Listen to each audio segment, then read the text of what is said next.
Welcome to the Not Old Better Show, Smithsonian Associates interview series on radio and podcast. The show covering all things health, wellness, culture, and more. The show for all of us who aren't old, we're better. Each week, we'll interview superstars, experts, and ordinary people doing extraordinary things, all related to this wonderful experience of getting better, not just older. Now, here's your host, the award-winning Paul Vogelzang.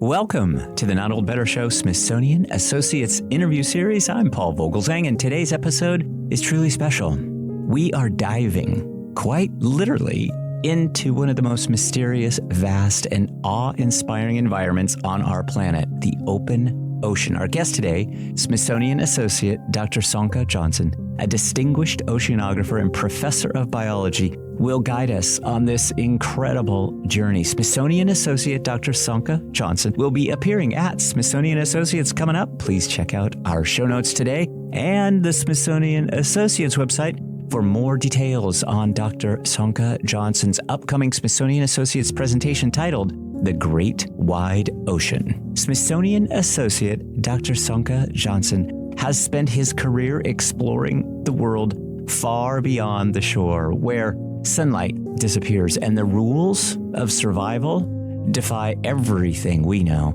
From bioluminescent creatures that light up the abyss to translucent animals so clear they become invisible to predators, the open ocean is teeming with life forms that are as bizarre as they are fascinating. But this fragile ecosystem is under threat from human activity and climate change, and Dr. Sönke Johnsen's work reveals both its beauty and the urgent need to protect it. Smithsonian Associate Dr. Sönke Johnsen's latest book, available at Apple Books, Into the Great Wide Ocean, gives us an intimate look at how these deep sea creatures thrive in the face of crushing pressures, extreme darkness, and the constant battle for survival. Through vivid storytelling and groundbreaking research, our guest today, Smithsonian Associate Dr. Sönke Johnsen, will tell us everything he knows about the great wide ocean, and he'll open our eyes to the wonders hidden beneath the waves. Today, we will hear firsthand about Dr. Sönke Johnsen's daring expeditions, the breathtaking discoveries, and the challenges of working in such a formidable and enigmatic environment. Prepare to be amazed as we explore what Dr. Sönke Johnsen calls the last great frontier on Earth. So sit back, take a breath, and join me in welcoming Dr. Sönke Johnsen to the show. This is an episode you won't want to miss. Dr. Sönke Johnsen, welcome to the program. Well, thank you. Thank you. I'm glad to be here. Good to talk to you. I am excited to talk about your wonderful new book, Into the Great Wide Ocean. Thank you so much for sharing it with me, and congratulations on this amazing work of yours. And let's really just jump right in. We are talking in advance of your Smithsonian Associates presentation coming up. You'll talk about the book. You'll talk about your work. Why don't you just give us kind of a brief review of what you'll be telling our audience, and in particular, touch on how you might use Zoom to engage our audience, because we're all on Zoom these days, and I imagine you've got some images to share and lots of neat things. I've never actually done this exactly. This is my first public book. I've written a couple scientific ones, but this is meant for the general public. And I talked a bit to Smithsonian about, what they might be looking for. And I've decided on a talk that I've given before in public audiences, actually sometimes in bars and restaurants, public areas and so on. I call it a tale of two brothers. It starts out actually with my brother and I and how we moved into different worlds, he into the arts and me into the sciences, with both of us doing actually similar things, which leads into the 90% of the talk, which is me showing the artistic beauty of the animals in the ocean. Yeah. I start at the surface with the animals that live at the surface and the ones below that we see scuba diving. And with each of the animals, I not only talk about their beauty and showcase their beauty, but a little bit about how these animals solve the various problems they need to solve to live in that habitat, and then slowly work my way down in the water column to the deep sea. And that's sort of it. It's like a way of sort of bringing in the fact that many artists are also scientists and many scientists are artists, and that we're really not so different. And we actually think in some ways similarly, and at the same time, giving people an idea of what that ocean world is that so surrounds us. It's fascinating. That's really a great way to, I will just tell you personally, just a slight deviation here. My wife is a ballet choreographer, and she has a real scientific mind. She has an approach to ballet and kinesiology that is rooted very much in science. And so the dancers really get that kind of that approach. And so I wonder, how are you combining? Because the ocean is just this beautiful, magnificent place. Mm-hmm. It's mysterious and challenging at the same time, too. But how do you see it artistically?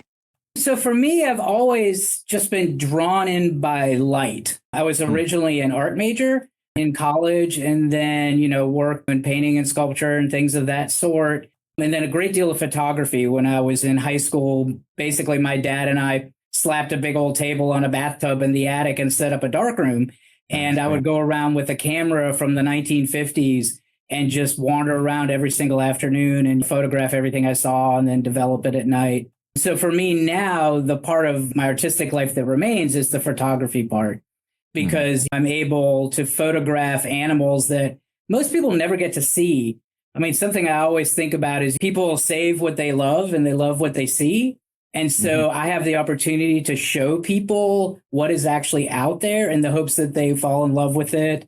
And in the hopes that by falling in love with it, they think about being more conservation minded in how we treat the oceans. I sort of sometimes call it the Flipper effect. People really started to love dolphins after Flipper. People became very enamored with sea turtles after those television shows that showed the poor little guys racing down the beach. And it was those snippets of footage that really changed our public view of how we care about these animals. And so my goal artistically is to photograph these animals that people don't regularly see and then bring them into their lives. And in the book, it's mostly drawings, not drawings of my own, but beautiful drawings, and then bringing them in with the stories of how these animals live out there. Dr. Sönke Johnsen is our guest today, written a fabulous book, Into the Great Wide Ocean. The illustrations are really wonderful and add so much to it. Again, congrats on all of this. And as you were talking, I was thinking to myself about the artistic image that NASA produced many years ago of the kind of the blue planet and how that's become such an artistic icon. And certainly as I was reading your book, you talk about the blue water in such a wonderful way. The cover of your book is in this lustrous blue. Tell us what the blue water is and how that's different than the open ocean, because I really found that to be very interesting. So like many people, I grew up going to the beach for a few weeks each summer. And I thought I really understood that, this was the ocean. The ocean was, the sound of the surf and the sort of brownish, greenish water you get and so on.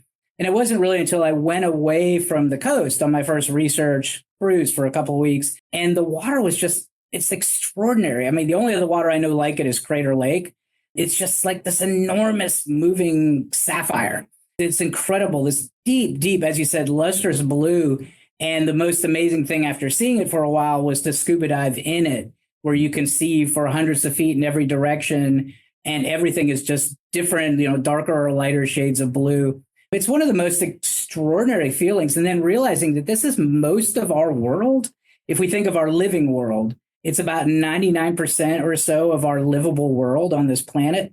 And so if, let's say an alien were to come to this planet and say, what lives here? What's the habitat? What is this? It's that blue ocean in reality, the blue fading to black as it goes deeper, because the ocean not only is larger, which we learn in grade school, it's so much deeper than our habitat on Earth. And so this blue, I mean, we really do live in like a giant blue marble.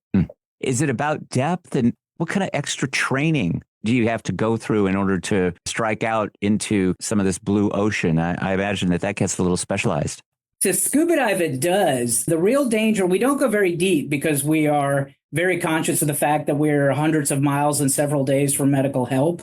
The biggest issue is to not float away because it looks the same in every single direction. I mean, I've seen people turn upside down scuba diving and not realize they were upside down because everything just looks the same in every direction.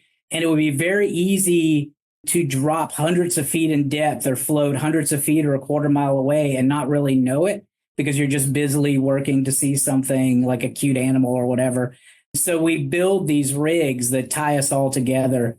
And most of the training is learning how to dive. We look sort of like a Calder mobile. There's a big central line coming down, and then we all come off as these different tethers. Except instead of those beautiful like red and white triangles and so on, there's a diver at each end and they're all floating around the slow moving mobile. And that's what keeps us alive. Otherwise, we would all drift apart and we'll never be seen again. That's a great image. Thank you for that. Hi, it's Paul. Do you love entertaining, informative, eclectic, insightful programs about culture, health, science, life, and everything Smithsonian? As part of our Smithsonian Associates interview series on radio and podcast, we're introducing you to the new Smithsonian Associates streaming series. Smithsonian, a nonprofit organization, is excited to present this new aspect of their 55 years as the world's largest museum-based educational program. Join us from the comfort of your home as we periodically interview Smithsonian Associate guest speakers. Our audience here on radio and podcast can explore our website for more information, links, and details at notold-better.com. Thanks, everybody. Again, our guest is Smithsonian Associate Dr. Sönke Johnsen, who's written the wonderful new book, Into the Great Wide Ocean, Life in the Least Known Habitat on Earth. Really want to recommend this to our audience. We're going to have links so that our audience can find out more about the book and Dr. Johnsen and his work, including details about his upcoming Smithsonian Associates presentation. Dr. Johnsen, you mentioned the water column, and I wonder if you'd tell us what that term means and about the vast array of life that is really in that column and how it's a little different from other areas of the ocean. We never have a good public word for it. For us, among scientists, we call it the pelagic world, which is the world that goes all the way from the surface, but not the bottom. Sometimes we call it the water column, we call it the midwater, we call it the blue water. And the big difference is it's kind of like being in space or being in the air in that there's no surface. There's nowhere to sit. Everything is moving. Everything is moved around by currents. No animals, unless they can settle on each other, which they often do, have nowhere to go. And if they stop flapping or stop floating, they'll drop down to the bottom. And it just creates sort of a unique set of challenges. They have to keep from falling to the bottom. They have to worry about pressure. They have to worry about darkness. And one of the biggest things they have to worry about is just the tremendous size of the habitat. It's just utterly vast and utterly the same in every direction. And so if they want to find each other, if they want to find food and so on, if they want to run away and hide from food, these things are all made so much more difficult in a world that looks the same in every direction and goes on for thousands, sometimes almost 10,000 miles in a single direction. Certainly, water and the ocean has been in the news of late. We're kind of on the heels of Helene and Milton. Mm-hmm. And you really relate this to some of the human activity that's going on and the changes that are rapidly affecting the open ocean. I was captivated by a news report that I saw talking about the crocodiles and what was becoming of them as Milton was taking place. What happens to the sea life and that are so impacted by some of these changes that come as a result of human activity and climate and other things? The short-term things like the hurricanes, some of the animals are clever enough to drop deeper in the water column. If you get a couple 100 feet down, the world's most terrifying hurricane, it's as if it doesn't exist. And so they have the ability to dodge some of the short-term consequences. But if they do stay up there, everything gets, they get ground to pieces.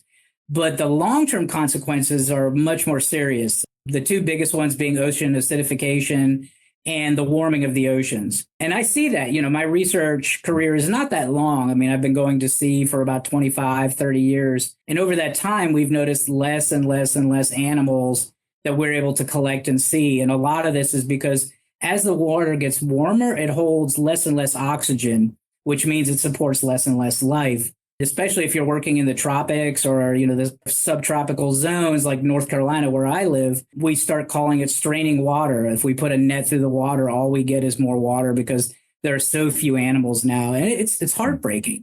The other one is ocean acidification. Many of the animals have beautiful, delicate skeletons made out of material that is dissolved when the water becomes more acid. And the water has become more acid due to human activities. And that has led to many of these animals no longer having, this delicate protection. That's the only thing between them and, one, being able to stay alive and also to avoid predation. And so these two things have just dramatically affected the animal life there. Other things are deep sea mining, which is becoming more and more of a possibility. Not only has a huge effect on the deep sea floor, but it creates these plumes that go up thousands of feet and affect everything above them. And then from above, the Deep Horizon spill in the Gulf of Mexico, the company actually funded a number of cruises to look to see what the effect of that was.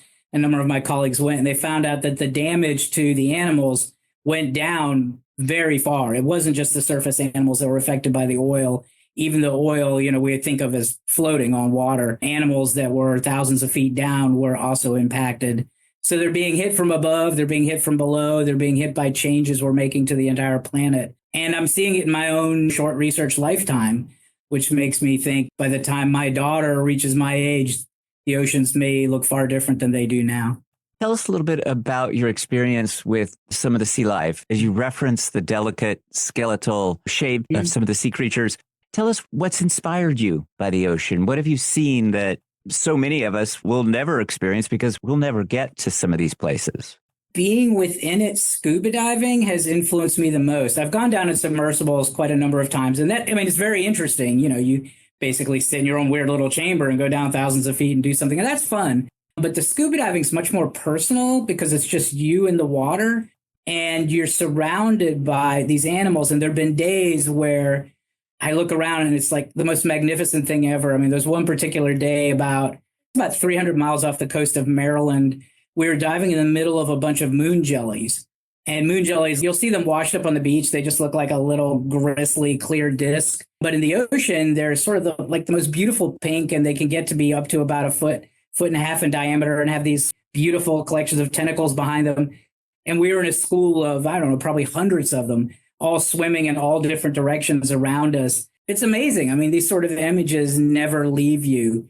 There was another time we were surrounded by animals that are less familiar to people. They formed these long translucent chains. They're called salps and doliolids, and each chain was about 15 to 20 feet long. And so we're just surrounded by these swirling transparent snakes in all directions. These things, they change you. They change the way you think about our world. I mean, they change how I thought about life and my own place in it. It's a spiritual experience is all I can describe it as. I'm thinking of some of the pictures that I've seen, some of the television documentaries, perhaps, of these beautiful, I think they exist in very deep water, but they're transparent, or perhaps, as you say, translucent. And that's got to be a survival mechanism as well as being something that is just part of these species, and that light might not reach them. And so pigment might not exist. Funny enough, and this is a very weird thing, it can sometimes be the reverse. So you're right. Yeah, the transparency can be a form of camouflage.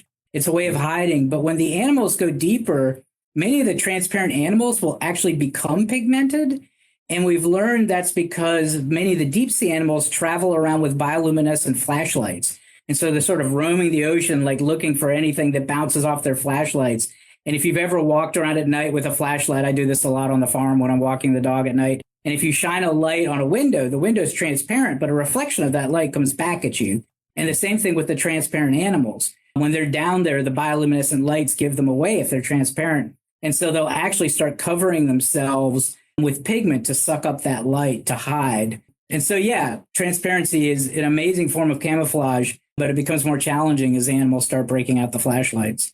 Your safety and theirs is of real interest, I think, and perhaps a great deal of concern on your part and your team's part. How do you stay safe in some of these environments? What is it that you're doing to kind of overcome some of the unpredictability and just the demanding nature of this environment? It is very demanding because, I mean, when we're working on the ship itself, it's more or less a factory floor. It has very large winches that can hold like tens of thousands of pounds. It has powerful cranes and so on, except the whole thing is rolling and hurling in all directions and big piles of water are flying everywhere. And you're dealing with people that haven't spent their entire lives working on a factory floor. You're dealing with scientists that go out for a certain amount of times a year. And so safety is a real concern, especially when I'm bringing out new people. And I try to recruit people that, I mean, a lot of times have had experience in their lives working with machinery, that have a very good sort of global awareness, in that even when they're focused on something, they're able to pay attention to the fact that like a large metal ball might be swinging towards the side of their head or something of that sort. You look for that. You look for people that are physically cognizant of what's going on around them. And you look for people that are very good at remaining calm. especially in scuba diving, because anything can happen scuba diving. Your air tank can fail, the little thing in your mouth, something can go wrong with it. You can all of a sudden have cold water flood one of your ears, which makes your whole body feel like you've turned upside down. And you need to be able to respond in a calm and rational manner. Sometimes if you get too deep, you breathe gas at a high enough pressure, it makes you drunk. And you need to be aware of that and be able to function through that drunken state until you get to shallower water. And so I look very carefully for people that I feel can do that. We call it the lifeboat test. That if you feel like somebody, if the entire ship burnt down and we all had to evacuate in 5 minutes and jump into a lifeboat and float out there for 2 weeks, who would you feel comfortable being in the lifeboat with you? And it's not so much about the skills they have as it is about their personality traits. There are personality traits that keep people safer. And I spend a lot of time thinking about that when I take people to sea. As you are visiting some of these newly explored sites and areas of the ocean, what is it that you're finding? Tell us about maybe some of the recent breakthroughs that have become part of your work and that you're seeing now. Well, one of the most recent was a really fun project. So like I said, one of the things we do is we photograph animals. And two of us, me and Karen Osborne, we photograph a lot. We really love to do it. And we give the photos away to conservation organizations, to art exhibits, and so on. And we discovered that there were a certain group of fish we could never photograph. They were just so black, it looked like when you took a picture of them like it was a Photoshop mistake. You just wouldn't see anything. And so we decided to turn this artistic failure into a scientific investigation and then started to look at these, what we called ultra black fish. We were able to measure how black they were, which is about 100 times blacker than any black object in your normal life. Like I see you're in a studio with a lot of black objects. These are about 100 times blacker than that. They literally reflect almost no light, which is their protection against the bioluminescent flashlights. Mm-hmm. So when an animal is zooming around trying to find them, almost nothing comes back.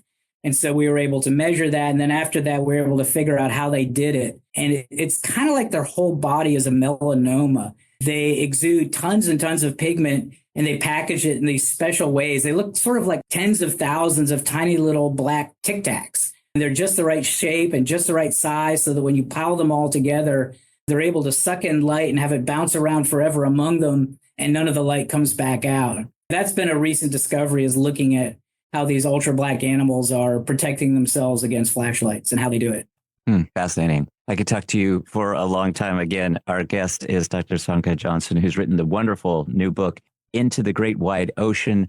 Dr. Johnsen will be at Smithsonian Associates coming up. Check out all of our notes today for more information. Dr. Johnsen, thanks so much for your generous time. I know you're very busy. I had one final question in the way of follow-up. You talked about acidification of the ocean and the warming of the water, and we talked a little bit about weather. I wonder, are you optimistic about the ocean's future? Are you seeing that these beautiful inhabitants of the sea are under such tremendous threat that they're not going to survive? Is it something different? Are you positive and upbeat about this? I suppose I'm in conflict about this. I'm a naturally optimistic person. Ever since I was a small child, nature and the world have just interested and excited me to the point where I tend to see the world almost like with rose-colored glasses. But at the same time, I can't deny the reality of what is occurring. I can't deny the fact that the oceans are becoming warmer, they're becoming more acidic, that fishing leaves these giant holes in the ocean as a net moves through it. And some of these nets are truly vast. They just create a tunnel of empty, most of which is stuff that nobody will ever eat. They're small animals that are not the kind we eat. I see all those things. I see the effects of mining. I see the effects of the oil spills and so on. I know it's all true, and it's at, I guess, conflict with my optimistic nature.